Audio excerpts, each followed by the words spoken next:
Okay. Today our main topic: navigating your life post athletic career. I saw a great story. I want to bring this up.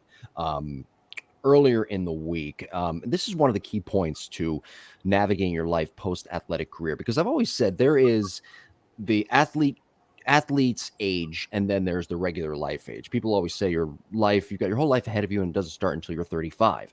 Mm. When you're 35 as an athlete, your athletic life is starting to come to an end. So my point here, a gentleman named, I don't know if you saw this story, Carl, I hope I'm saying his last name right, Alumby, maybe I'm pronouncing the syllables wrong, a former East Cleveland car mechanic who made national news graduating from medical school, ready for this, at the age of 47. And he'll complete his medical residency at Cleveland Clinic, Akron General Hospital this weekend. So I guess right now, this weekend, because this story came out earlier in the week. So it just goes to show you, really, that not only when people say, well, it's never too late to pursue your dreams. Yes, of course, I understand all of that.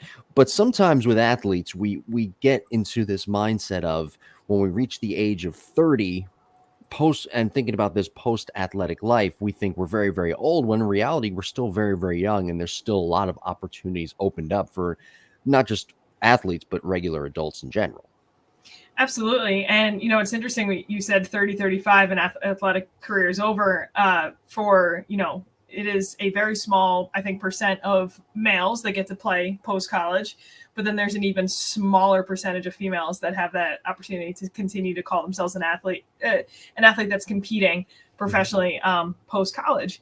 And so it is interesting because you're right. 30 is young, and so is 22, and so many people, so many athletes end their career at 22.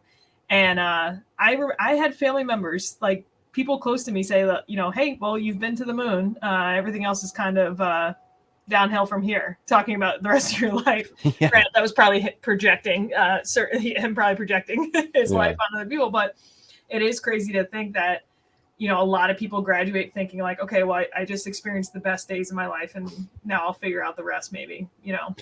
Yeah, and I think that if you are a collegiate athlete, you do experience, especially at a big school like you were, I think you experience a lot of things that most people don't get to experience. You get some perks that most people don't really get. But that idea of, well, my it's all downhill from here when you turn 21, 22, it's a complete and utter fallacy. I mean, your life's not even getting started yet at that point, because in your 20s, you're kind of still navigating things, especially in your post-athletic career or post-athletic life, as it were. Yeah.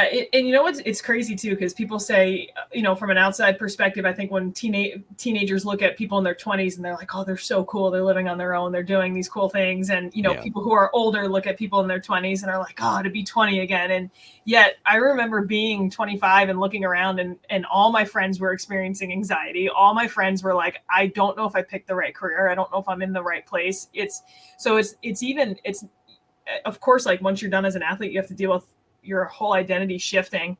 But in addition, you have to deal with, well, I don't have school laid out for me anymore. It's not like I know I'm going to go to this grade and then this grade, and then, I'll go to college and finish this grade and this grade and this grade. It's, well, what do you want to do now? You go and pick, and I think there's a lot of anxiety surrounding that as well.